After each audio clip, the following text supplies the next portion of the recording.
Stephen.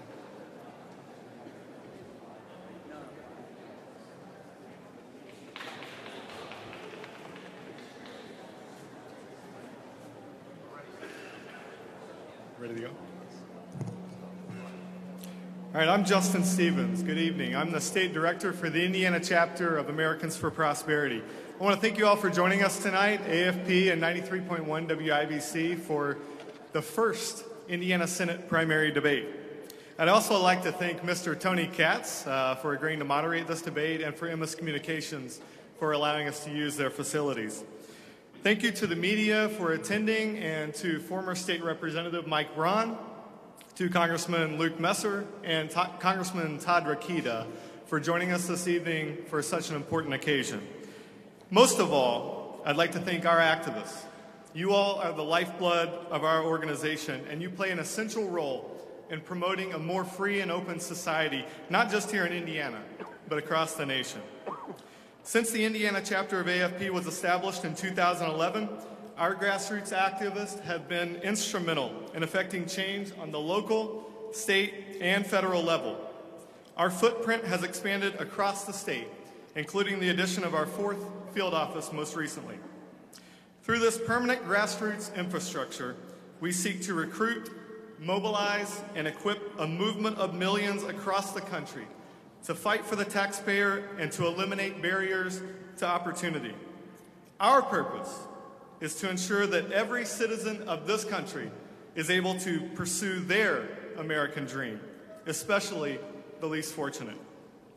We look forward to hearing tonight from these 3 candidates and what their plan is to support and pursue policies that put hardworking Hoosiers first and increase economic opportunity for everyone. With that, I would ask you to help me welcome our debate moderator, Mr. Tony Katz. Justin Stevens. Justin Stevens, Americans for Prosperity here in Indiana. Thank you. Welcome everybody here to the worldwide headquarters of MS Communications. Welcome to everyone listening all around Indiana and all around the country. My name is Tony Katz. I'm the host of Tony Katz in the Morning News. And Tony Katz today on 93.1 FM WIBC in Indianapolis. I am your moderator this evening, and I would like to welcome you to the first Republican Senate primary debate presented by Americans for Prosperity in Indiana. We have a series of questions for the candidates focused on the economy, jobs, spending, taxes, infrastructure, and health care. And without any further delay, allow me to introduce to you former State Representative Mike Braun, Congressman Luke Messer,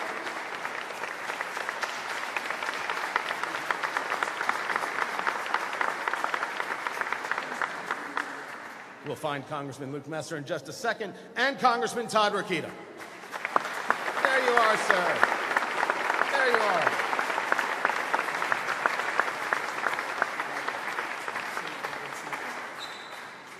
Congressman Rakita should be up in just one moment.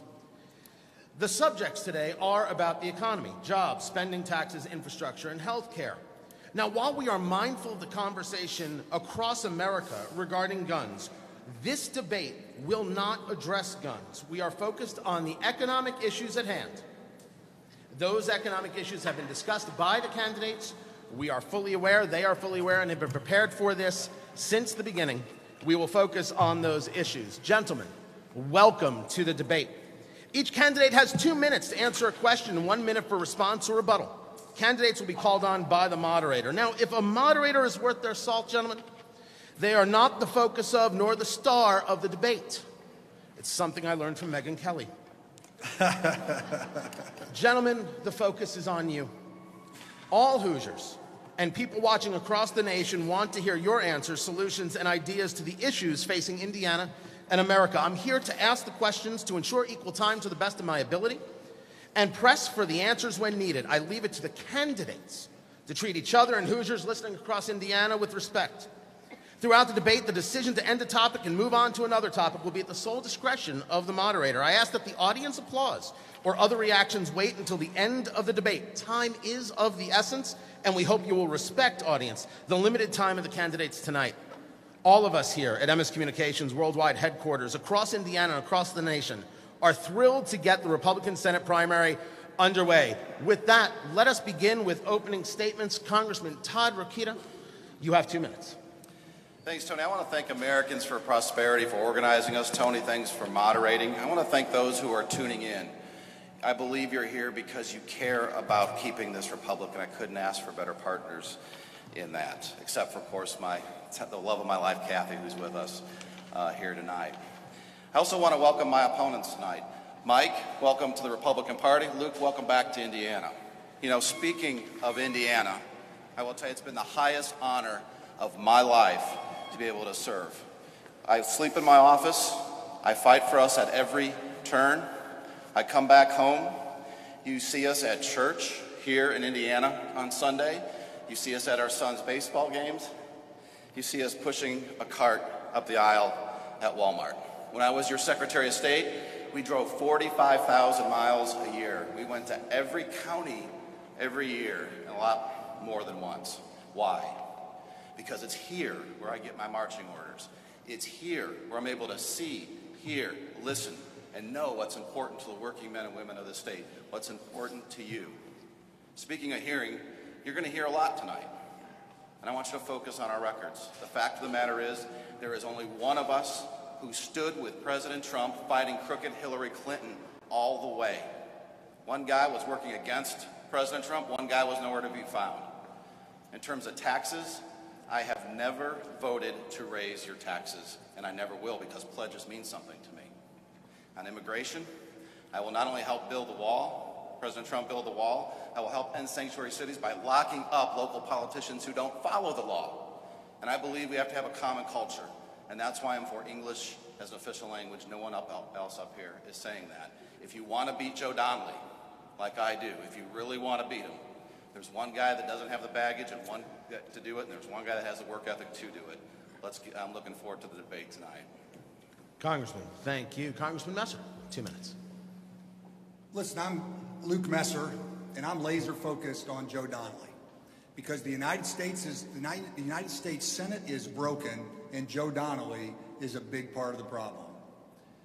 Joe Donnelly talks conservative when he's back home in Indiana, and he votes in Washington with Bernie Sanders and Elizabeth Warren and Chuck Schumer and Barack Obama 85% of the time. Folks, those people were wrong way more than 15% of the time. The most important thing you're going to learn about me tonight is that I'm a husband, I'm a father, and I'm a son of a single-parent mother. And growing up that way taught me a lot of life lessons. One of the most important happened during my first football practice. I showed up for practice, and unfortunately, my pants didn't fit. And my mom didn't know any get better, so we put my football pads into my blue jeans, and off we went to my first practice. We used to start practice by running a lap around these 3 baseball diamonds, and I was trailing the pack, last in the group, and one of the kids ran by my mom and said, Mrs. Messer, Luke's crying. He says he's quitting. About halfway through, another guy said, Mrs. Messer, Luke's going to quit. He's back there crying.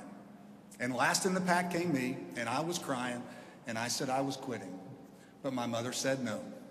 You see, she didn't know much about football pads, but she knew this, that quitters never win, and winners never quit.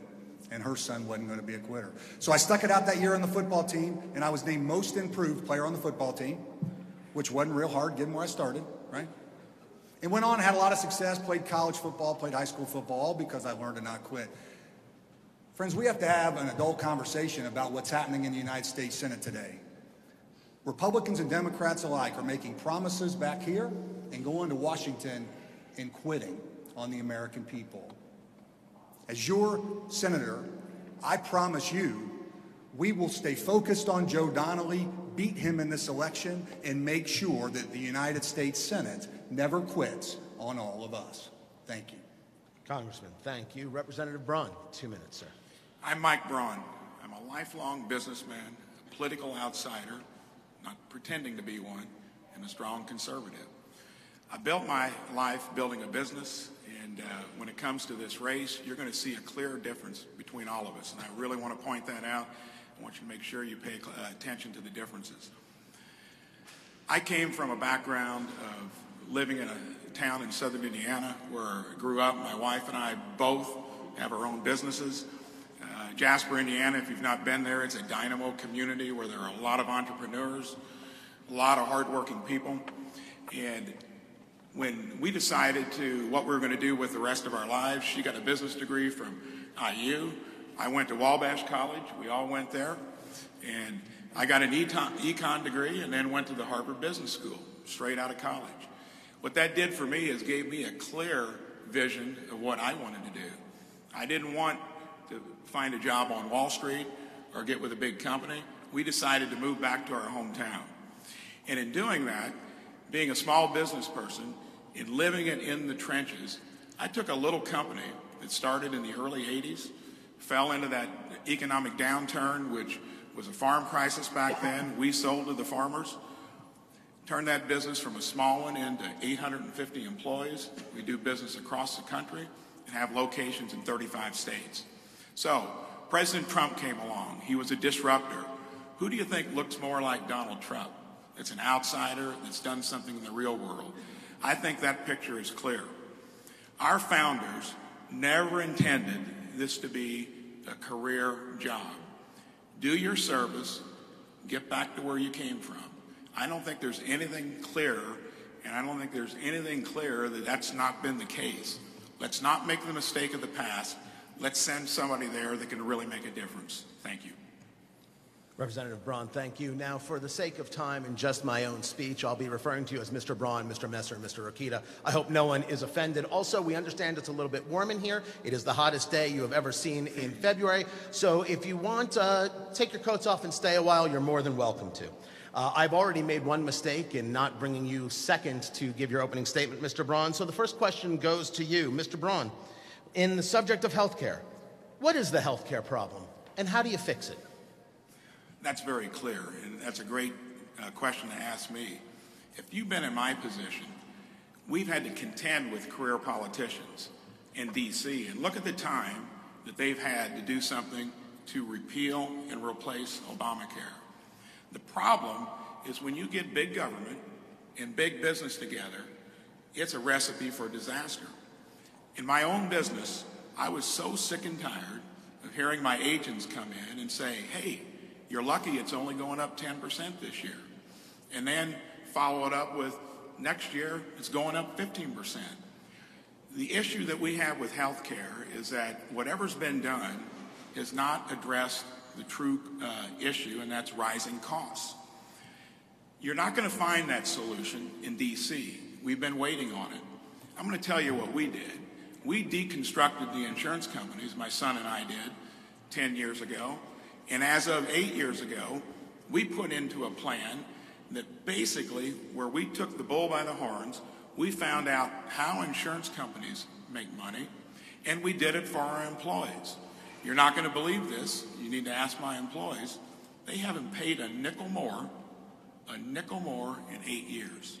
I'd like to see one plan in the state of Indiana that's offered better coverage, flattened their costs, and done it out of their own wits and resources. You're not going to get solutions like that in D.C. because the people that are there have not lived the life like I have in the trenches, where you're going to know these problems, not needing to be briefed on it. You've lived through it. So when it comes to health care, I can share a lot more things that we've done. Just remember, we did it on our own with no help from politicians. They've had plenty of time to do it. You get me there, I'll be a guy that can weigh in immediately on health care. Mr. Messer, is that true, that there is no solution in Washington, D.C. on health care? Well, listen, the answers to our health care crisis aren't in Washington, but this is the number one thing I can tell you about health care across the state of Indiana, is that Obamacare has been devastating for Indiana's working families. I talk to family after family after family who tell me the story of how their premiums have now gone to $1,000 a month for policies with a $10,000 deductible, and that's not affordable to anybody. There is some good news in the tax plan and other packages that we've been able to pass over the course of the last several months. We were able to repeal the individual mandate tax, which is one of the most onerous taxes of Obamacare, where individuals are taxed for their health care decisions. And there are some other policy issues. We can work on medical savings accounts, which were, of course, invented by Pat Rooney, a Hoosier. We could allow competition across state lines, which would get rid of many of these mandates and lower the health care premiums for many Hoosiers. But one of the most important things we can do to bring lower health care costs to families across America is change the United States Senate. Listen, if you did not have the filibuster rules of the United States Senate, we would have already repealed Obamacare because Mike Pence would have been the tie-breaking 51st vote. And this is one of the most important ways we have to highlight for Hoosiers how Joe Donnelly says one thing back home. Back home he says he cares about Indiana's working families. He believes in individuals to empower themselves. And he goes to Washington, and he's the tie-breaking vote on Obamacare, and he's the tie-breaking vote to keep Obamacare time and time and time again. When I'm elected your United States Senator, I will work to get rid of the filibuster. We will have the opportunity to repeal Obamacare finally and get back to the common sense policies that lower costs and empower families to make health care decisions for themselves. Mr. Akita. Thank you, Tony. The first thing we do is what we've continued to do. Take every opportunity that we can to repeal Obamacare, whether that's one vote all at once or several votes at a time. You know, Luke Messer's right. We did take a huge step forward by removing a linchpin to Obamacare in that individual mandate. So no longer will Americans be penalized because they don't want the government's, Obamacare's, crappy insurance. That's an important step forward. We have a lot of businessmen, especially Republicans, in the House and in the Senate right now. It's not a matter of sending businessmen there. It's a matter of sending leaders who know what to do and do the right thing. Joe Donnelly kept health care reform, kept a huge part of repealing Obamacare from getting to the president's desk just a few months ago. So did John McCain. Now, we can all wait around for the next election in Arizona and try to affect the election there, but right now, this year in Indiana, we could lead the country again. We can keep Joe Donnelly from getting a second term and get someone that's going to help the president. And that's what we got to do. Getting rid of Joe Donnelly is the very first step. Again, we are one vote away. Competition is what we need in healthcare. You know, over 98%, Tony, of our healthcare transactions are non-emergency. Now, if I leave here and I break my leg, I'm going to the first emergency room after calling Tony. But most of the transactions are not that way. And if we were allowed to unleash our consumerism, that great value skill set that we have as Americans, and can see prices, can see transparency, and have competition, get government out from between us and our doctor, you would see prices go down, you'd see choices go up, and you actually would fulfill what President Obama was trying to do, although he did the opposite with Obamacare, drove up prices, drove down choices. It's exactly what we don't need. Thank you, Tony. Sir, thank you. Feel free, you have water behind you on your stools, have a drink. We're here all night, folks. Mr. Messer, let's talk about choices, because choices are very, very important. In 2015, then Governor Mike Pence signed right to try legislation. In the State of the Union, President Trump said, and I'm quoting, "We also believe that patients with terminal conditions should have access to experimental treatments that could potentially save their lives." The president then continued, quote, "People who are terminally ill should not have to go from country to country to seek a cure. I want to give them a chance right here at home. It is time for the Congress to give these wonderful Americans the right to try." Mr. Messer, where are you on right to try? I agree with the president 100%. You know, Tony, my mother, Chris, is here tonight. We in our family have had a history of cancer. I mean, this is something that families all across Indiana have to deal with. And I do believe when somebody is in a situation where they're trying to deal with terminal illness, they ought to be in charge of their own future and their own life. By the way, I think in the broader debate on health care, this right to, I don't know what that it's letting you know that they like courthouse your or something, isn't it, Tony? But anyway, you know, listen, I think in many ways this question highlights the difference between what most of us as conservatives believe about individuals and being in charge of yourself and personal responsibility, and what many on the left believe about how the smart folks in government ought to be able to decide your decisions for you. There's no more heinous part of Obamacare than the IPAP board that gets to decide for individuals whether they're going to be able to be in control of their own health care future. Just one example of why Obamacare is a terrible law for working families and needs to go away. Again, make no mistake about it, Joe Donnelly can say whatever he wants to say back here in Indiana. Joe Donnelly was a tie-breaking vote for Obamacare in Washington when it passed the first time, and he has consistently been a vote to keep Obamacare. And we need to make sure Hoosiers understand that, because frankly, when Hoosiers understand the truth about Joe Donnelly's going to be in a whole lot of trouble. Mr. Rokita, right to try? Of course. It's just like big government. It's just like Joe Donnelly. It's just like Chuck Schumer, Nancy Pelosi, and all the rest. No matter what the issue, whether it's the right to try concept, or whether it's health care, or whether it's roads, or whether it's taxes, whatever it is, their idea is that they know how to run our lives better than we do. And as conservatives, what I'm for is for us running our own lives and reaping the benefits of those decisions and taking care of the responsibility of those decisions. That's also important too. And we are getting to a point in our culture where we don't want to be responsible for our own decisions. We want to put that off on the collective. And Nancy Pelosi, Barack Obama, and all the rest, and Schumer and Donnelly are all for that, as long as they can run your lives. I don't want to be the subject of my government. It's we the people. We are supposed to be above our government, and the law is supposed to be above us all. Right to try is about individualism. I certainly support it, and I support the president like I do in a lot of areas, like I have during the campaign. So, Mr. Rokita, if you're a believer in right to try, does that also extend to other conversations? For example, should people in Indiana and across America have the right to try medical marijuana? You know what? I like to tell you the story about my son Teddy. Our son Teddy. He was our firstborn, and he has a very rare and neurological, very severe and rare neurological disorder called Angelman syndrome. And if he walked in here right now, he wouldn't be able to do it well, and he wouldn't be able to talk, and he'll have very diminished intellectual capacity. He'll have a full physical life, but he'd be very happy, and he'd give each one of you a hug. Yes, you too as well. Angelman kids also have seizures, and they're very bad, and I know there's a lot of listeners and watchers out there tonight whose kids have seizures too. If medical marijuana helps, we should let people do it. But the medical marijuana that helps Teddy, and I think that helps in a medical situation, is one that has the THC removed. I never will be in favor of marijuana to be used as a gateway drug or to legalize marijuana. I think that's wrong. I think that leads to a lot of other problems in our society.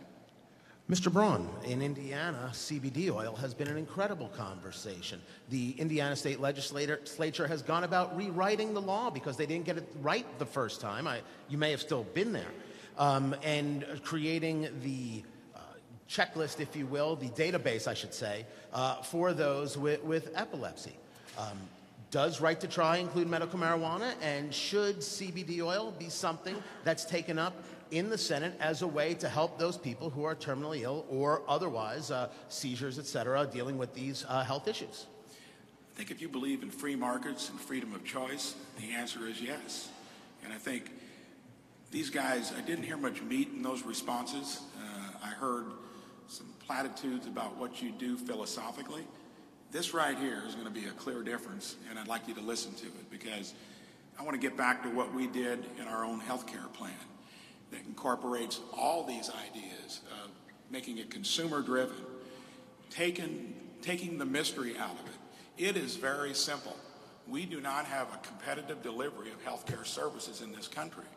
And when you combine a dysfunctional health care industry with big government, there's no surprise we got the result.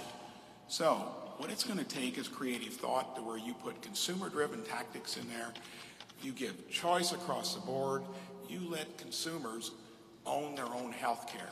When you do that, you'll get competition going, pricing and getting competition on services, and you'll see a big difference. We've done some of that, and I'd love to elaborate on it later. So you talk about competition. Yeah. I'm sure you're going to get people who say, okay, competition in the world of healthcare and in terms of picking insurance. But in this conversation of right to try, is everything on the table if in the world of right to try legislation? On that narrow topic, I think you need to take that with maybe a little more restriction. But whenever you're going to move along anything that's going to benefit people's health, that is now considered, along with education and health care, two preeminent things that people are concerned with, and we have not delivered the results. I don't think you're going to find that unless you do what we did, and that is let individuals, patients, start making those choices. You engage them with the healthcare system, and you make this thing less paternalistic, where individuals own their ability to make choices, and you're going to get results just like we've done, where we've taken costs out, better coverage, people are happier with their healthcare costs. We've done that and flattened expenses and actually reduced costs by 40 to 50%. That's never going to happen unless you try something different from what we've done and don't let career politicians control the dynamic. Mr. Messer, 1 minute. Tony, I think that it's important that we empower patients, and where there are legitimate medical concerns and someone is legitimately a chronic patient that has terminal illness and this is helping them, then that is, of course, one area of policy. I think we have to be very careful, though, about adopting policies like what happened in Colorado. Because I can tell you, when you talk to folks in law enforcement, they will tell you that marijuana is a gateway drug to larger problems. And I am a federalist who believes that we ought to allow the federal system to work. Part of that idea is that some states may experiment with policies and others may not. So Colorado is a few years into this big experiment. One of my suggestions would be, I'm not sure we have to rush to the front of the line here, but see what happens in Colorado over time, and we'll be in a better position to judge. Mr. Rokita, one of the other things, you spoke about agreeing with the President of the United States, Donald Trump. You talked about agreeing with him more often than not. The President, in the State of the Union, highlighted paid family leave. Simply, where do you stand on paid family leave, and how will you pay for it? Well, I think it works best when it's a voluntary decision between an employer and employee. You know, I was just in Avila, Indiana yesterday, and the issue there wasn't jobs. There were plenty of jobs. The issue there was who's going to fill them. They were competing for each other's employees. I was in an office park, where there was factories, plants, there's a mixture of businesses. And they were stealing each other's employees, so we actually need more employees, and that's going to be the case as President Trump's tax cuts continue to take effect, month after month, paycheck after paycheck. When wages go up, bonuses get applied, and more investment comes back from American companies from overseas. So all that's important. I would like to see it as part of the supply and demand discussion that an individual employer makes, an agreement they have, a deal they have with their individual employees. I don't think you need government to come in and mandate another labor law. So you disagree with the President? No, no. He's throwing all kinds of things out for debate. He's going to continue to do that. You know, and I think we got to debate him. And here's where I would come down on it. You know, I talk with the President a lot. I'm in his office. I can't say frequently, but several times already. And I would tell him the same thing I'm telling you. I think the employers of this state can handle it, and we should let them. For example, I do it in my office. I didn't have to wait for the government to tell me. Mr. Messer, the President's proposal includes 6 weeks leave for new mothers and fathers, including those who adopt, to promote time to, quote, recover from childbirth and bond with a new child, according to the budget language. That from CNBC. A article detailing a process by Ivanka Trump and Senator Marco Rubio, who you wish to serve with in the U.S. Senate. Ivanka Trump saying, and I'm quoting here, in a letter to the Wall Street Journal, providing a national guaranteed paid leave program with a reasonable time limit and benefit cap isn't an entitlement, it's an investment in America's working families. Your competitor, your fellow candidate, Mr. Rokita, says it should be left up to businesses, but President Trump is clearly, through him and his surrogates, pushing the idea of paid family leave. Do you support paid family leave, and how would you pay for it? Yeah, I'm open to the idea, Tony. I mean, as I mentioned earlier, I was raised in a single-parent family. I know from our life that family leave, child care, these are big challenges for working families, particularly for families that are working week to week to make ends meet. You know, I applaud the President because he's not been doctrinaire in all of his policies, and he frankly hasn't been afraid to throw big ideas out there. But I think, Tony, you've just highlighted what will be one of the big challenges in trying to deal with paid family leave of the type that you described. How are we going to pay for it? We're not going to raise taxes to do that. There's no way that'll pass through the current Congress. That's not something I would support. So we'll have to see what is brought forward and what proposals put forward by the president. But I applaud him for being bold enough to talk about some big ideas that Republicans haven't been talking about recently. Mr. Braun, according to Senator Rubio, as quoted in Politico, his plan on paid family leave is to, from Politico, quote, fund the program which would offer 6 weeks of parental leave using Social Security benefits. It's your money. Why not? I don't think that makes sense, because when you look at Social Security benefits, it's only going to be 6 to 8 years when that whole thing goes the other direction. This is clearly an idea that's out there, and I think the thing that'll make it probably work is the tax policy that went through. I know in our own business, when that happened, why did it take that long? And until a guy like President Trump came along, none of us with businesses had much room to spare, even if you were a successful business like mine. You darn near had to borrow money to pay taxes, especially when the Democrats raised it by 13% when it went from 35 to 39.6. Thank goodness that was done to put all businesses back in a competitive situation. I'm not going to be for anything where the federal government dictates what you need to do at the business level. We've had too much of that over the years, and just because President Trump is for it, I like his framework in general, where he's making you think out of the box. I'm not going to go in lockstep with anything that anybody says out in D.C. I'm going to think on my own 2 feet. And I can tell you, that'd be a burden for most businesses. If you take the tax savings, like I think we're all going to get, that is something each business can make its own mind up. And if it makes sense for the market you're in, like I come from the county that's got the lowest unemployment rate in the state. In my home in Jasper, it's probably 1%. We may very well do that if we think that's a tool we need to. I do not want that dictated or mandated to us. I think that should be the choice of any enterprise. But thank goodness we now might have the ability to do it because we're keeping more of our own money. And to me, that's the biggest legislation that's occurred since the Reagan days, and we're going to just start to see the dividends. It'll give all of us flexibility in terms of how to use it. Mr. Messer, isn't there something to that just because the president suggests the idea doesn't make it a good idea? Elizabeth Bruning, Washington Post columnist, saying that the plan is highly individualized, dealing with an issue that is by nature communal. Her quote is, "Your family, your choice, your problem." Yeah. Why should employers have to in any way, and why would we entertain an idea that employers should have to make good to pay out on a decision that was not an employer's decision at all? Yeah. Well, thanks for the question, Tony. I'll tell you this, as you travel this state and you talk to conservatives feel like President Trump is under attack, and they want folks that are going to defend him. Now listen, that doesn't mean that they agree with every tweet that the president puts out or every sliver of every policy.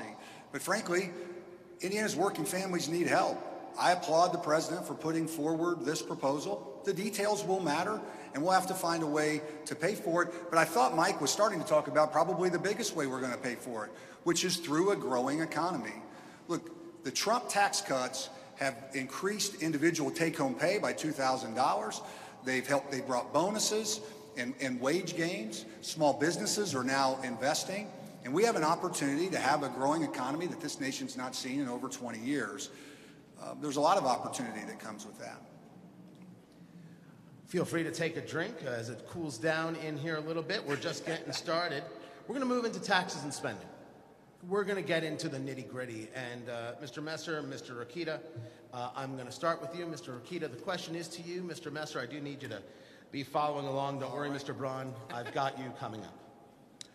Recently, the spending bill was passed, sir. And it offers $300 billion, give or take, for the military. It is a massive spending bill. Has a tremendous amount of Democrats simply overjoyed. Congressman Rokita, you voted against it. Mr. Messer, you voted for it.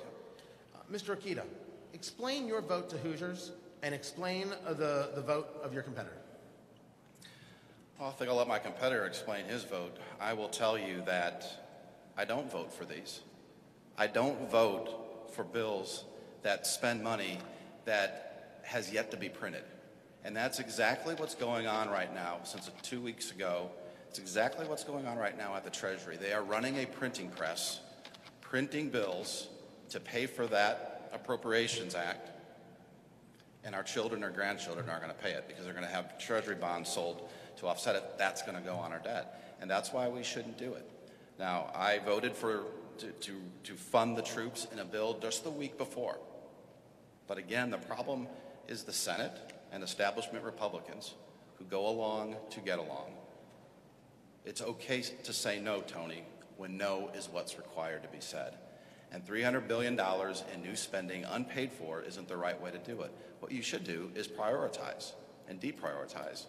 Consider the transportation bill. I'm the only Hoosier from the majority party on the Transportation Infrastructure Committee. Without raising taxes, we were able to get Indiana $1 billion a year for the next 5 years. We didn't print the money.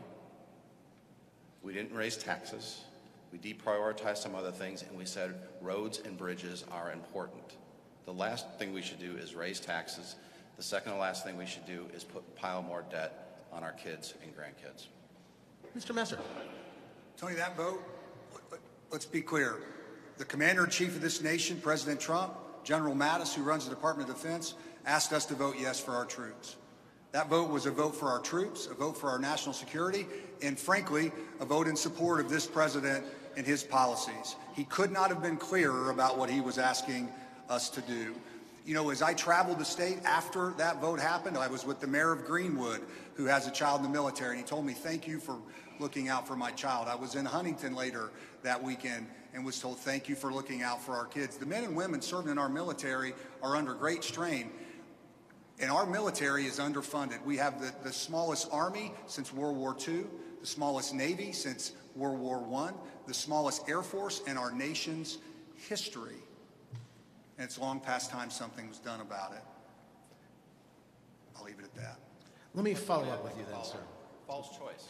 It's a false choice. That's what establishment Republicans do all the time, and that's what every Democrat does. Military spending is a false choice? It's a false choice to have to decide between increased military spending and putting debt on our children. You don't have to do that. Real leadership, if we had it in the Senate especially, would have passed that NDAA appropriations bill the week before. We would have had the pay raise for our troops. That's how you run a government. That's how you lead. If there's anything in our Constitution, Tony, that the federal government should be responsible for, it's for our defense. And that's what we sent to the Senate. Joe Donnelly was of no help. Establishment Republicans are no help because they give you this answer. The answer is always, you got to do this in order to fund the troops, and it ends up being debt on our children and grandchildren's head. It doesn't have to be that way, and that's why I'm running for the Senate. Tony, it's the choice our commander-in-chief gave us. And he could have been no clearer. He could have been no clearer about what he asked us to do. Because that's what we sent him. He could have been no clearer about what he asked us to do. Now, Todd is right about this. Listen, Joe Donnelly and the broken Senate rules are a big part of the problem. We need to get rid of the filibuster. I believe I'm the only person on stage that's saying we should get rid of the filibuster. It requires there to be 60 votes to pass anything. It helps the big spenders on the other side. So when I'm your senator, we'll get rid of the filibuster and we'll start to have better spending bills. But the choice before us was a choice for our troops and a choice that the commander-in-chief asked us to make, and you can't run around with a cardboard cutout over your shoulder saying you support the president and not support him when he asks us to support our troops. It was a choice our leadership gave us. The president's all he had to accept. Luke Messer's part of the Republican leadership in the House. False choice. Let me move to Mr. Braun for a moment. Mr. Braun, you voted for $1 billion tax increase here in Indiana. Can you explain your vote to Hoosiers? And on the spending bill in Congress, who would you have sided with, Mr. Messer or Mr. Rokita? I think it's a classic case of talking about this very issue. It's what we get with D.C. over the years. This is just one example. What about all the votes to raise the debt ceiling in the past, where you voted for Obama bills and to raise the debt ceiling? I think when you focus on just one thing, you're missing the picture. This has been going on for a long time. This runs deeper. This is systemic in D.C. because of the kinds of folks that are there. In the real world, I'll tell you how it works. When you've got choices you have to make, you do it with limited resources. And when I'm deciding to bring a new product line on or something, I've got to make tough decisions, and it's always trading off one thing against the other, and you find ways to get it done. If you've been there as long as these guys have been there, in this case, I would have held, because I like Rand Paul's description of it, the only way we get things done is Democrats and Republicans hold hands, spending goes up, the debt goes up, and we get into that same merry-go-round year after year. That is not going to change unless you get people in there that get different ways of looking at it. I mean, why in the heck would we want to put people back into a higher level of office when we've had performance like this over the years? I know the people supporting me are just frustrated with it. It's got to have more sanity to the process, and if we keep doing what we're doing, we're going to end up in a calamity that would never happen in the real world. So in this case, I think you needed to set an example that you can't do the things that we've done in the past and expect people to believe that you're going to change in the future. So this politician, this claimed outsider, this politician just didn't answer the question. I said no, Luke said yes, and we still don't know where he stands. I would not have voted for it. Thank you. I would have been with, and you should have gotten that by how I stated it. Yes, I think it's a... By saying he'd be with Senator Rand Paul. But sir, I must go back. I must follow up. Can you please explain your vote to Hoosiers on a $1 billion tax increase here in Indiana? Well, that's what happens when politicians don't do their job. That's when you solve problems when overpasses are falling into the next level. And even in our state, where we're fiscally conservative, where we do things mostly right, infrastructure is a tough one. Human nature says whenever you've got a long-term asset like that, you kick it down the road. Somebody else will take care of it. That's the way D.C. operates. So here in our own state, we had issues so significant. If you ever come down to southern Indiana, visit Jasper. About the only thing you can say about our roads is that they are scenic. You got to dodge chuck holes coming to Indy, and unless we hadn't done, if we hadn't done what we did there by putting the money in for a long-term asset, we would never be addressing the problem. Republicans, from county councilmen to commissioners to Governor Holcomb, everyone involved knew that the problem was so severe, and we did the right thing. I would never be for a tax increase at the federal level. We balance our budget at the state level. We didn't do it by going into the red. We did it in a way that is sustainable. And I'd like to ask anybody in the audience, do you think we had a need that needed to be addressed? I know in my own district, it was over 70 or 80% of my constituents said, fix the roads, have the gall to do it, and do something different than what most politicians do and kick it down the road. Gentlemen, I give you time to grab a drink of water. You are listening to the Indiana Republican Senate primary debate presented by Americans for Prosperity of Indiana on 93.1 FM WIBC and Network Indiana. We are glad that you are here, Mr. Braun, Mr. Messer, Mr. Akita. My name is Tony Katz. Mr. Messer, President Trump recently unveiled the infrastructure proposal. This proposal calls for about $200 billion in spending of a $1.5 trillion infrastructure package, and it's paid for by cuts elsewhere in the federal budget. Some groups in Washington are calling, however, for an increase in the federal gas tax to pay for additional spending. The U.S. Chamber of Commerce, for example, they're calling for an increase in the gas tax by 25 cents per gallon, which equates to $300 in higher taxes for every American household. Do you support raising the gas tax, sir? I do not. I don't support raising the federal gas tax. Indiana's the crossroads of America. Our roads and our infrastructure are critical to us. When I was in the General Assembly, we were able to make a major investment in infrastructure without raising taxes when we did the Major Moose proposal that leased the northern toll road. It invested money in virtually every corner of the state. We need to look at spending current federal dollars better. Let me tell you a quick story about traveling to Peru and meeting with the mayor there. He was rebuilding the road in the middle of their town, and he found that it was literally cheaper to build the road with no federal dollars at all than it was to do the match that would allow federal dollars to come. So it was going to cost him $1.5 million to get $3 million in federal match. And he could build the road with no federal dollars for $1 million. And as he said to the people that live in that town, that road wouldn't look any differently to them for 30 years. So why do we continue to spend money in this way? What's exciting about the Trump proposal is that he is looking at an effort to bring back the regulations, to reduce them. You know, by the way, President Trump has reduced 22 regulations for every one that's been added on the books.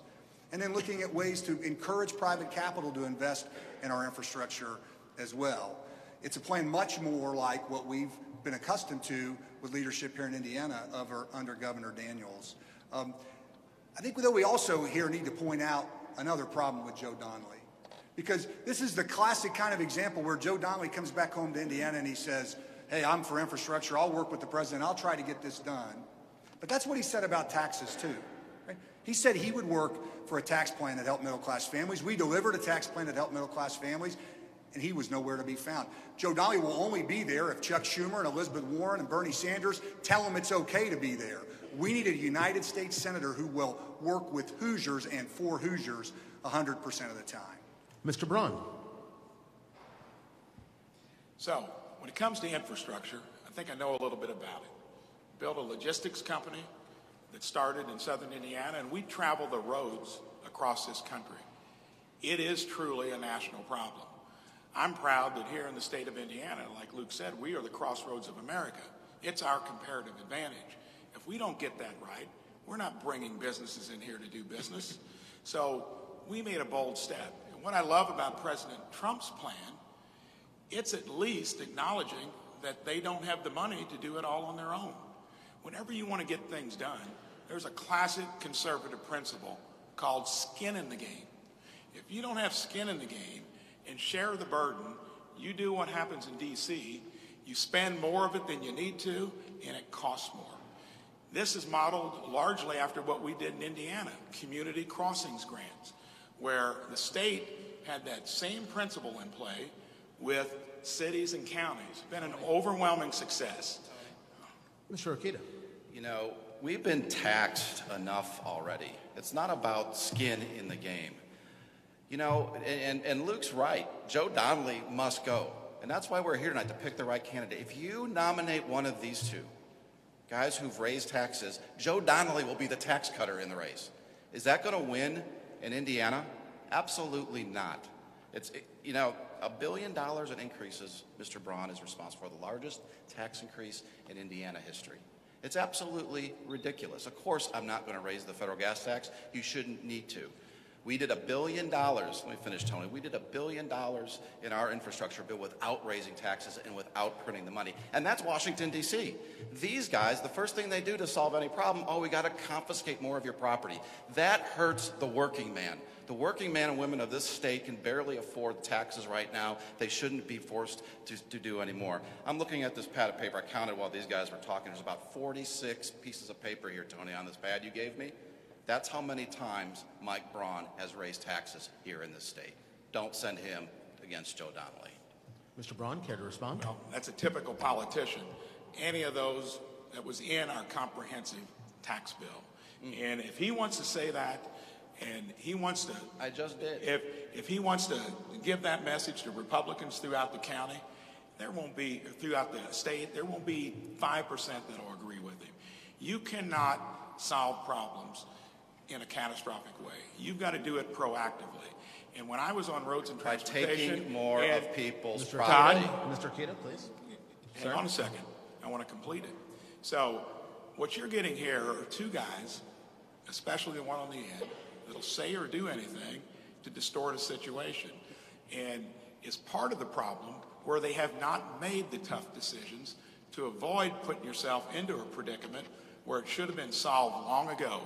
I signed a pledge to never raise a tax at the federal level, and I signed a pledge for term limits. If you got guys like me in there that weren't beholden to people, you'd get some things done, and you wouldn't have to do it with tax increases. You'd be creative. Tony, Mr. Akita, Tony, before real quick. I let you, Mr. Messer. Okay. Before I let you. Mr. Akita, you've been very critical here and in the past of Representative Braun's vote to increase the gas tax in Indiana. Let me take you back to a quote in an interview on WIBC with Abdul Hakim Shabazz, as reported by WNDU South Bend. Quote, "There's already been 19 or 20 states that have raised their gas tax because the federal government won't, and as a result are going to have a better infrastructure. And by the way, I don't know of a politician that's been unelected for that yet. So I encourage all those in elected office, from the federal to the state to the local level, to look at these ideas." Yeah, Tony, that Why was is Mr. Braun wrong for looking at that idea? That was before we did a federal infrastructure bill, a 5-year bill, the first time in 11 years, that returned $1 billion of Indiana's property back to her, back to individuals. Yeah, I took that interview and I said, yeah, let's do better. Absolutely. And by the way, you didn't read the question. Taken in context, also for the proposition that there are no new net taxes. So even if you happen to agree that you don't have enough of your property taken from you by Mr. Braun, okay, and a gas tax is necessary, where was the discussion? If he's such a brilliant businessman, where was the discussion about what taxes you're going to lower?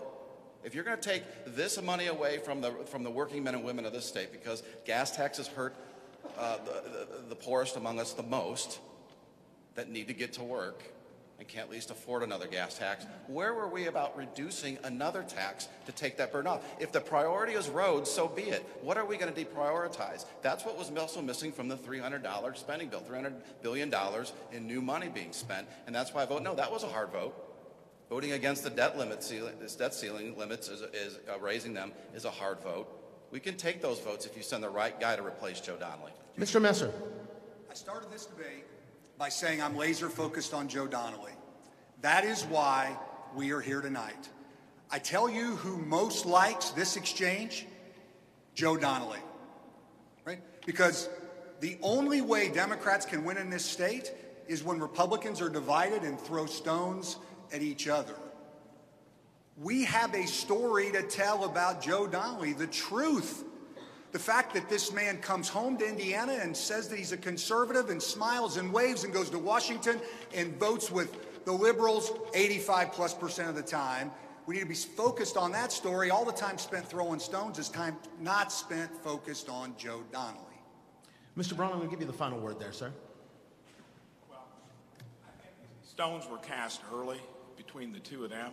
I mean, it's clear. We've all been watching it. I've gained in preference over the time since I've been in here because I'm a guy that clearly lays out solutions. I'm not part of the problem. These guys have to be held accountable. They've been there. They've made their career in politics. So to try to evade that, to me, is shirking the responsibility that they have that put us in this predicament. I think that when it comes to Joe Donnelly, and I'll hit this in my closing statement, there is not a clear contrast between who's going to have the best chance of sending Joe Donnelly back to his law practice. It's a guy like me that's had clear results in the private sector and knows how government works, but not tainted by it. These guys have been involved in the game for so long, they've lost sight of how it really works in the real world. We said this section was about taxes and spending, and I appreciate the very animated debate that you're having, and I appreciate the fact that we're doing all our best to keep it as civil as possible. But let's talk about the spending, because tax cuts don't seem to matter, sir. Gentlemen, if we still have outrageous spending, the latest appropriations bill adds $320 billion to the deficit. It's more than $500 billion in government spending. This from National Review. Raises spending limits by $296 billion. Justin Amash, for you, Mr. Messer, and you, Mr. Rokita, your colleague in the House, said the spending bill proposal is disgusting and reckless, the biggest spending increase since 2009. I urge every American to speak out against this fiscal insanity. Mr. Messer, show me the difference between the Democrats and the GOP on spending. And if you could, sir, 2 cuts you'd make. So, Tony, the spending bill was not a perfect bill, but as we described before, we had a clear request from our commander-in-chief to fund our troops, to fund our national security, and I made the choice to vote with President Trump and vote for our troops. As I described in an earlier question, one of the biggest challenges that we have right now is that we look at a Senate set of rules that allow a filibuster to put the minority party in charge. Whatever the filibuster used to be, the filibuster now is a tool of partisan gamesmanship. And it is making it difficult for our country to function. You know, Tony, I think when you look at what we need to do with spending reductions, there is no doubt that the drivers of our debt are our debt and the interest on it, and our entitlement programs, Social Security, Medicare, and the like. We have actually reduced spending in the discretionary areas of government over the last 5 years. But I think we do have to look at what can we do to deal with those entitlement programs. I like our efforts on Medicare and Medicaid, where we're looking at block granting dollars back to states and giving them the flexibility to implement those programs. I think we have to look at ways that we could secure Social Security and Medicare too. Remember that if nothing is done and these programs collapse over time, the folks that will be most hurt are those that are lowest income families. Mr. Braun, I ask you the same question. Show me a difference between Democrats and the GOP on spending. I think from what just happened, it's hard to see the difference. And it's a repetition that we've seen over the years. You know, I think it's still there's a few people there that I've respected by listening to what they would do. And one guy that stands out is Rand Paul. It's not a complicated set of arithmetic. It is very simple, but you got to have a backbone. You got to have the discipline. You can't go to D.C. like so many people do and calculate their vote based upon who gave you a campaign contribution or that you're wanting to get reelected. It takes guys like me. They're going to be able to go there and not be beholden to anyone. I'm going to do what's right, and what's right is that you can't have selective conservatism.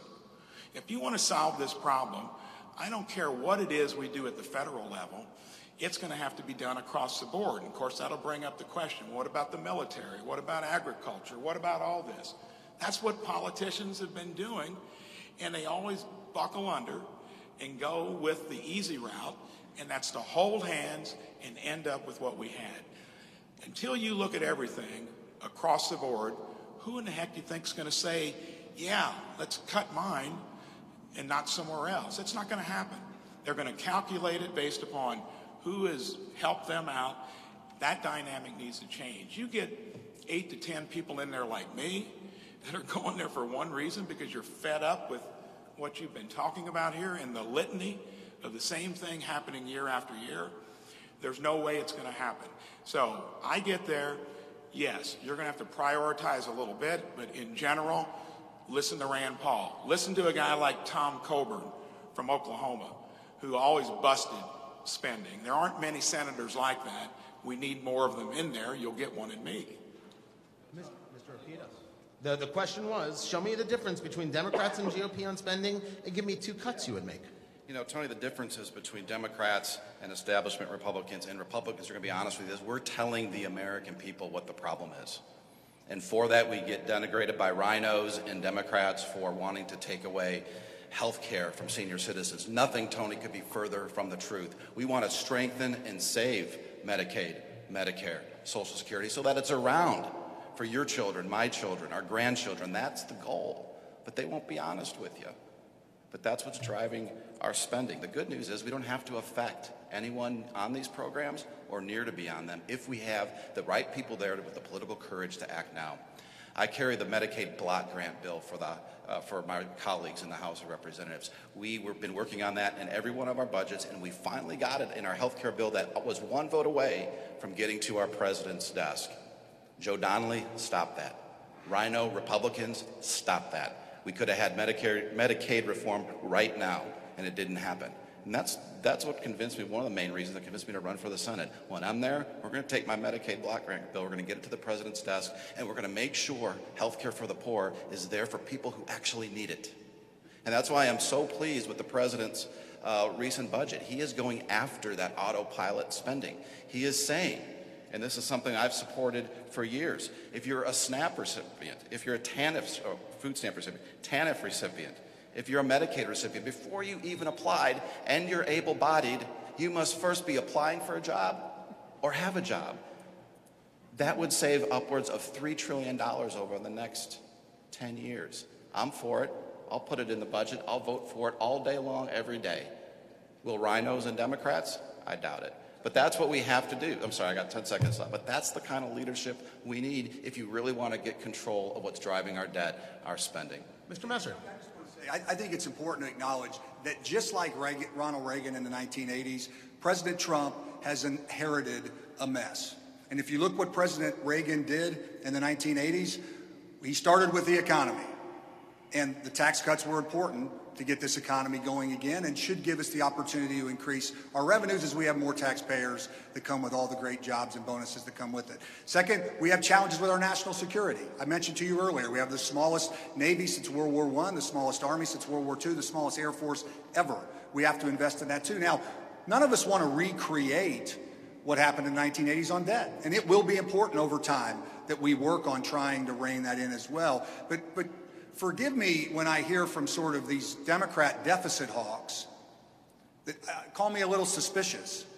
The national debt doubled, the accumulated national debt doubled in the 8 years of the Obama presidency. What we had accumulated in 200 years plus before the Obama presidency doubled in the Obama presidency. So I just don't equate what's happened with the tax cuts and what happened with this most recent spending bill with what happened during the Obama administration. Gentlemen, I want to go back to my question, because with all due respect, we didn't get an answer. Oh, that was the question was, excuse me, sir. The question was about differences. To that, we got somewhat of an answer. I asked for 2 cuts you would make. Mr. Braun, if you have them, could I have 2 cuts that you would make to spending today? So, if you know how the budget's made up, entitlements, interest on the debt, and defense, we are spending too much in general. So you cannot make any dent on discretionary spending cuts only. The reason, Tony, that that's not a question you can answer is because you're not going to make a dent in the problem unless you do it across the board. I'm for taking the entire federal spending and baselining it and freezing it just like we do in the real world. We're not making selective cuts in my business when we went through the 2008 crisis. We were doing it across the board. There is no way, unless you do it comprehensively, according to a plan like Rand Paul's, that you're going to make any progress. There's not enough room in the discretionary budget to make a dent, especially when you're spending $300 billion more with the kumbaya we had between Democrats and Republicans this last time around. And I'll stick with that. It has to be across the board. Mr. Messer, 2.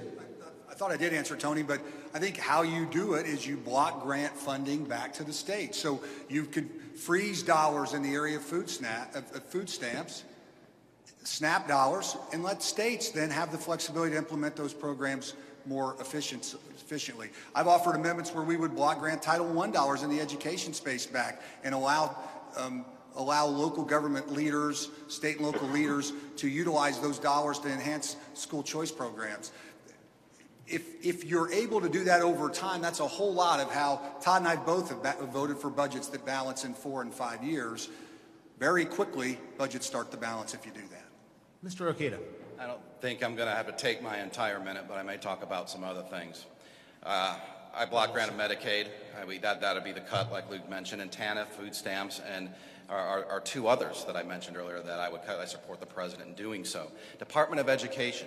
I either co-sponsor or I write the bill to eliminate the Department of Education because it's nowhere found in the Constitution, along with several other agencies that I'd vote to curtail, if not eliminate altogether. So there's a 3rd one. A 4th one, public broadcasting.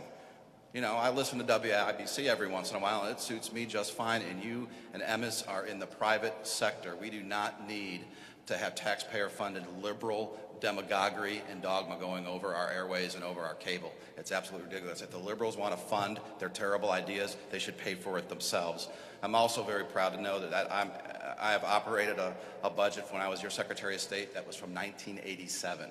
Unadjusted for inflation. I served 20 years later. We were operating dollar for dollar on the same money the Secretary of State had in 1987. Which one of us do you trust to go against Joe Donnelly and return some sanity to the Senate? Gentlemen, we are continuing the debate here. It is the Republican primary Senate debate right here in Indiana, presented by Americans for Prosperity of Indiana on 93.1 FM WIBC and Network Indiana. You can also watch the live stream at facebook.com/AFPIN or facebook.com/93WIBC. Mr. Messer, I want to go back to something you said, because it isn't actually in my list of questions, but you brought up entitlement reform, and I'm pretty sure if I ask people to applaud if they want to hear about entitlement reform, the whole building will lose their minds. So talk to me about entitlement reform. What does it look like to you, sir? 1 minute, if you would. Well, I think we are going to have to look at approaches that stabilize these programs in the long run. So as Todd talked about, and we've mentioned in my earlier responses, when it comes to Medicare, Medicaid, well, when it comes to Medicaid, TANF, we have to look at block granting some of these programs back to the states and allowing them to bring efficiency to the program. Frankly, the HIP 2.0 program in Indiana is an example of a successful program that's been designed at the state level and over time should be able to help bring down costs, in part by getting people into treatment sooner. I do think that we're going to have to look at other reforms. And listen, as Republicans and as conservatives, we have to have courage about talking about what else can be done to preserve and protect Social Security and Medicare. I mean, I have said before that we may need to look at, particularly and really almost exclusively for folks that are under the age of 50 or so, raising the retirement age over time so that people are able to have access to that program and continue to have affordable, the benefits that come with Social Security. Over time, we may need to look at some kind of mean testing of those programs as well. Listen, I can tell you that I believe when you go around and you talk to Hoosiers, they are way ahead of their leaders on this issue. They understand we have a crisis and they want to see us address it.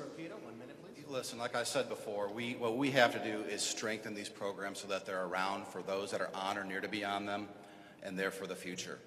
And you have to send the right kind of leadership up there. Dude, I have written 5, 6, 7 budgets now that lay out a very detailed plan about how to do that. And we have to have the courage in the Senate to do it. The last example of that was the health care reform that we were one vote away, like I said, from sending to the president's desk. And rhinos and Democrats stopped us from getting there. If we have the right people there with the political courage to act now, we don't have to affect our grandmother's check. We don't have to. We can focus on a new deal for people my age, my kids' age, so that we can plan for it. And that's what the essence of our plan was. Very responsible. Joe Donnelly demagogues it, scares seniors. Liberal Democrats, socialists, that's exactly what they do, and we can't have it.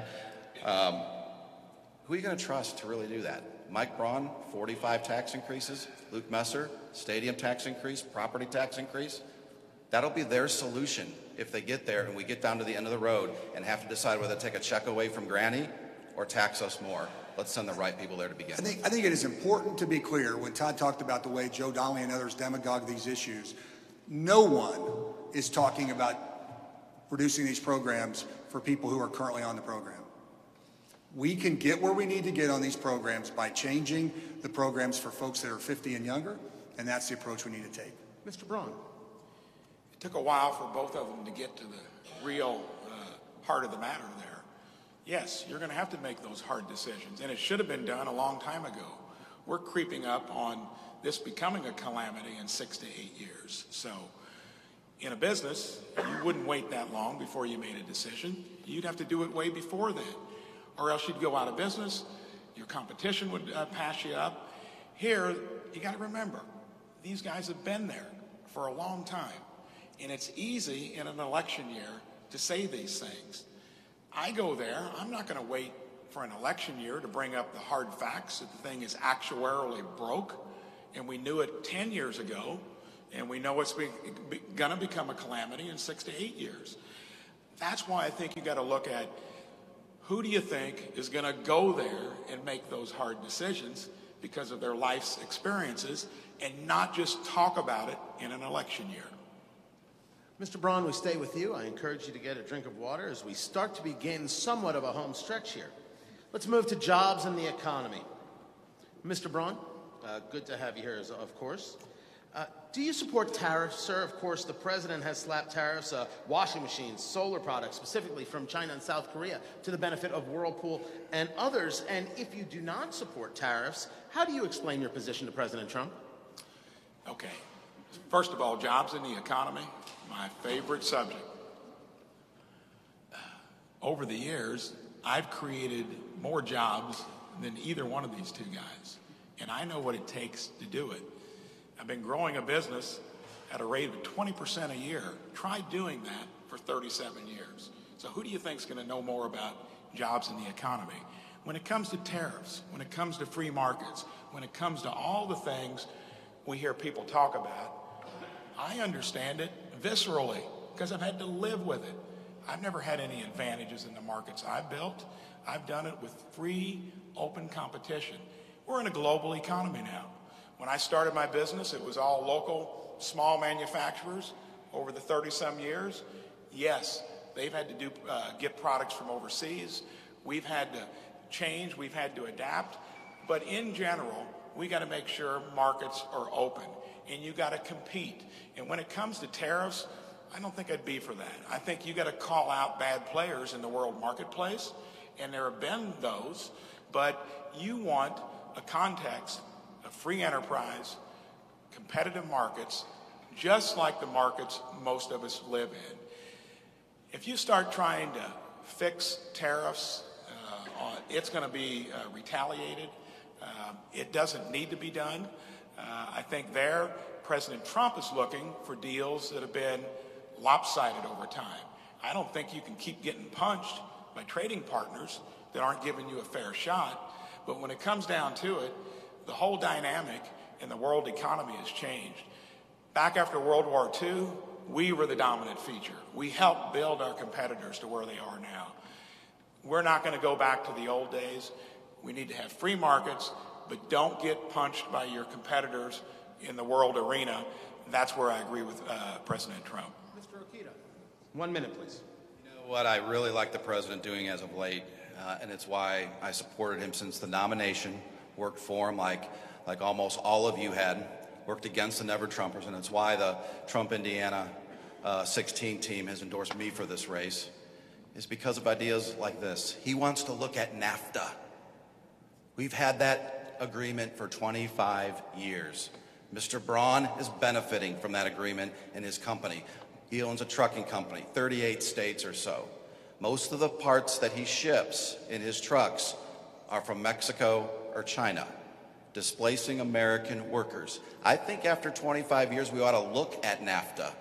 I'm with the president. I want to put Americans first. For the first time in a long time, our Republican Party is the party of the working man and woman again, and I never want to lose that.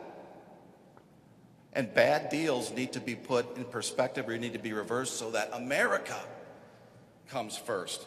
He also talks about not having tariffs. Yeah, if it helps America, I want to have some tariffs. We can be reasonable, short of restructuring NAFTA. Thank you. Mr. Okita? I'm sorry, Mr. Messer, to you, sir.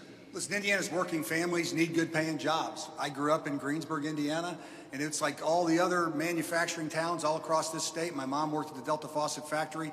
All the parents of the kids I grew up with, almost all of them, they were able to get a good paying job working in a local factory. There's also a lot of farms in that area and all across our state, and we need access to trade for that as well.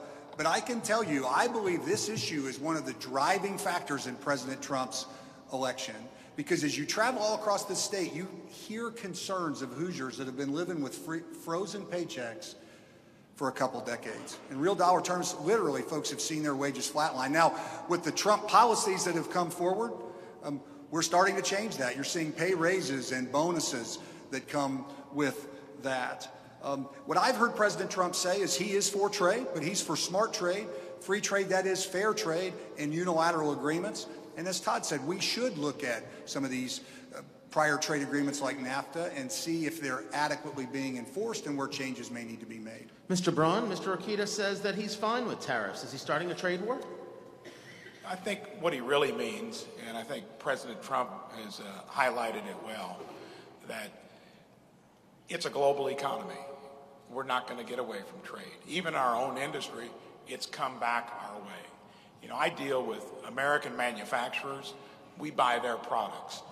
I don't know where they get them made. We distribute them. But I can tell already that the whole dynamic of how the world economy is working is starting to come back the other way. And I think if you start getting into tariffs, you start to, unless it's really an egregious anti-trade thing that one of your partners is doing, you can't keep taking the brunt of that. And President Trump, if he does one thing, he's going to punch back if you're getting abused by a trading partner.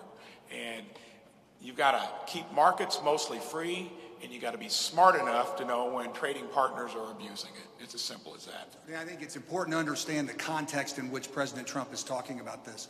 As I said before, free trade needs to be fair trade.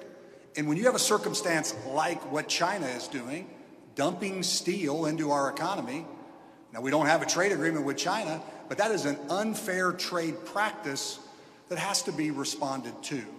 And that is the context in which I've heard the president talking about these kind of issues. It may be the context, Mr. Urquiza, but I would ask the question, since when are tariffs a conservative position?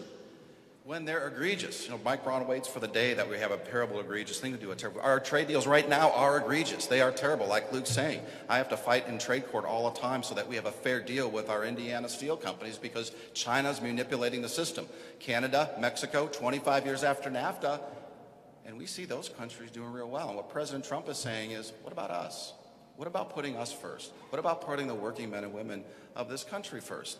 And so, yes, free trade is good. You know why? Because we're not competing with Evansville and Fort Wayne anymore. We are competing with names of places we can barely pronounce because they're so foreign. And we have to remain competitive.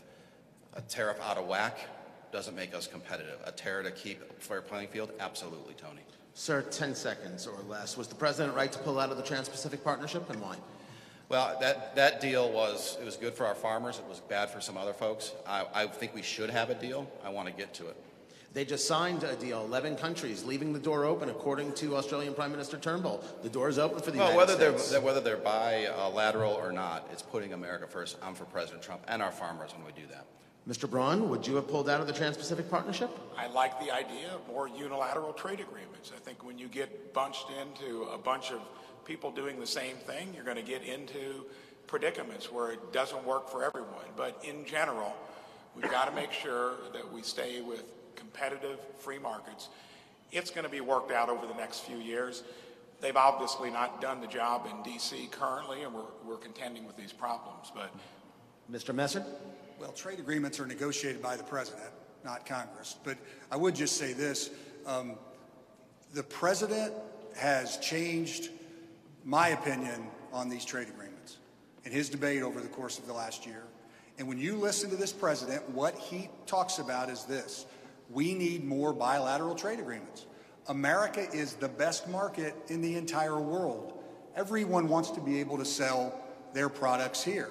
And when you have these large 11-country deals, they are almost by definition always the best deal for the weakest economy in the group and the worst deal for the best economy in the group. So what the president's saying is not that we shouldn't have trade. He wants to have trade, but he wants to put America first in those trade deals and make sure that folks that come into this market are getting, that America is getting at least as good a deal as the country that we're trading with. Gentlemen, the last question of the evening, we're going to give it 1 minute each. I'm going to go to you, Mr. Urquiza, because you brought it up as we discussed paid family leave. You talked about jobs.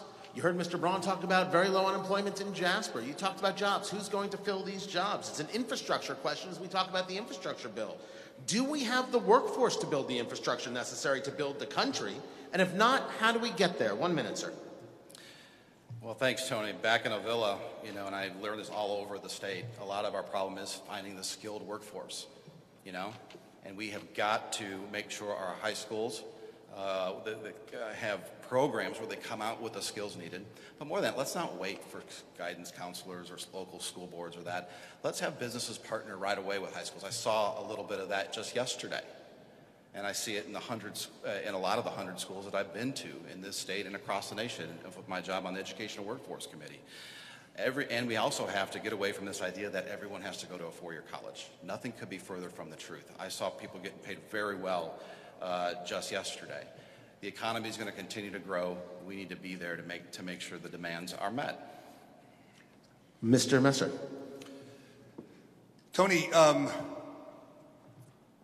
in Indiana, all across America, every able-bodied American should work.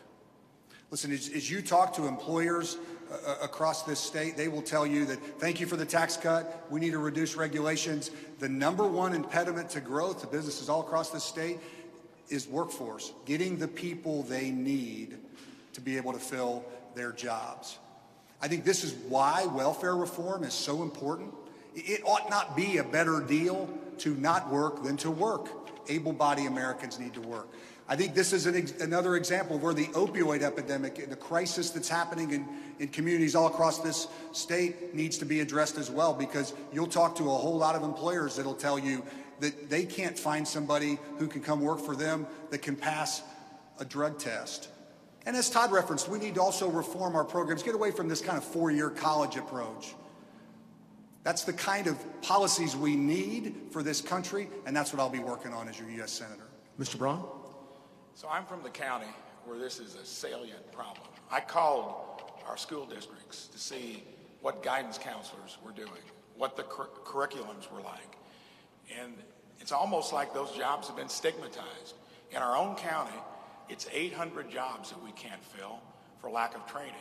In the State House, we passed some bills to consolidate it. We're spending over $1 billion and not getting the results. Industry is so frustrated, they'd rather have a credit than, spend the money on trying to retrain people, and it shouldn't be that way. It's not going to be solved overnight. I was so disappointed when I heard there was no guidance from counselors to even tell people about these jobs because of it being stigmatized. Higher education's partly to blame. Industries will sooner or later do their own thing. And I'm hoping it's a pillar of Governor Holcomb's whole platform is to get this right. It was started by my brother at the Department of Workforce Development, and at least we're raising it as a high priority. It's very important. Gentlemen, we've reached the end. We have had one spilled bottle of water. We have survived the heat, and nobody screamed resist. So, according to sources, that's a very successful debate. I appreciate you being here. Let us go to closing statements. Mr. Messer, you're first. Thank you, Tony. I started tonight with a story from my mother. I'm going to finish with a quick story from my son. Like probably a lot of you, I learn a lot of life lessons from my kids. My son Hudson is 10 years old. And just recently, on the day of the Super Bowl, some of you know we went through a little drama with the Colts coach here. I had a conversation with my son where I said, Hudson, I think I might almost be rooting for the Patriots tonight. We've got this offensive coordinator coming to us. Hudson looked at me and he said, Dad, that's not who we are. Right? So true story, about 6 months before that, as I was getting ready for my announcement kickoff in Moorestown, I see Dana Caldwell from Moorestown at his home. We were driving and Hudson said to me, he said, Dad, I've been thinking about Joe Donnelly. And I said, really, buddy? You've been thinking about Joe Donnelly? He said, yeah, I've been thinking about Joe Donnelly. I said, so what are you thinking about Joe Donnelly? He said, Dad, Joe Donnelly is a leader. I mean, he's not a leader, he's a follower. And why would you elect a follower to be your leader, right? So now when you think about who Joe Donnelly's been following, it's even worse. Because though Joe talks conservative, when he's back here in Indiana, he goes to Washington and he votes with Barack Obama and Nancy Pelosi and Chuck Schumer and Bernie Sanders and Elizabeth Warren 85% of the time. As I said earlier, you're here tonight because of course, those folks are wrong way more than 15% of the time. We need to elect a candidate for the U.S. Senate that will spend this election focused on Joe Donnelly. Because when we tell Hoosiers the truth about Joe Donnelly's record, that as a gentleman in a villa said to me the other day, the problem with Joe Donnelly is not what he says, it's what he does. When Hoosiers know the truth, Joe Donnelly will be out of a job. Thank you. Mr. Rokita, 2 minutes. Thank you, and thank you everyone again for listening and keeping the Republic. It comes down to this. Do you really want to beat Joe Donnelly? I do. And if you do, there's only one contender up here, 2 pretenders. Who do you trust to beat Joe Donnelly? The guy who's raised taxes 45 times, including the largest one in history, who said here tonight that the minute he gets into office, as soon as he can, he's going to solve some things, and the only evidence we have of him solving anything is to raise your taxes. He voted Democrat his entire adult life, and he won't tell us if he voted for Hillary or Obama in 2008 when he pulled primary Democrat ballots. He talks about his successful business, but doesn't know if his products come from China or Mexico. I do. It's China and Mexico. He calls himself a successful businessman and takes $400,000 of our taxpayer dollars for another company in subsidies. Tony, you didn't ask us, but I'm against subsidies. The guy who, when he wants to campaign, has to get on a plane to come to Indiana to do his first campaign stop. Is that who's going to beat Joe Donnelly? Any one of these two, Joe Donnelly's the tax cutter in the race. Any one of these two, Joe Donnelly's going to eat him alive with the vulnerabilities. And that's just the fact of the matter, and that's why I'm running. I have more ballot exposure and more votes than Joe Donnelly has on the statewide ballot. I certainly have more work ethic, and I'm going to be able to work circles around him. And that's what we have to decide here tonight. Joe Donnelly, Luke's right, Joe Donnelly must go. He absolutely must go. Who do you trust to get the job done? Running against an incumbent senator, no matter how vulnerable or from what party or whatever state, is serious business. We'll never get him if we don't get him in this term. We can get him in this term if we pick the right candidate. Work ethic, statewide ballot exposure, where I know the state, 92 counties a year, 45,000 miles, and the state knows me. We'll get it done if you nominate the right candidate. I ask you for your support. I ask you for a vote. My name's Todd Rokita. Mr. Braun, 2 minutes. So we've had a robust discussion here, and thank you all for being here to listen. You know, President Trump was right. He said we do not need more career politicians in D.C. And what you're hearing here is classic talk before election, do something else when you get to D.C. I've built my career in the trenches of conservatism, having to put up with the results of politicians and bureaucrats. That's a big difference. These guys have spent a career creating roadblocks and doing things for most of us in business we're not happy with. And it shouldn't be hard to deduce here.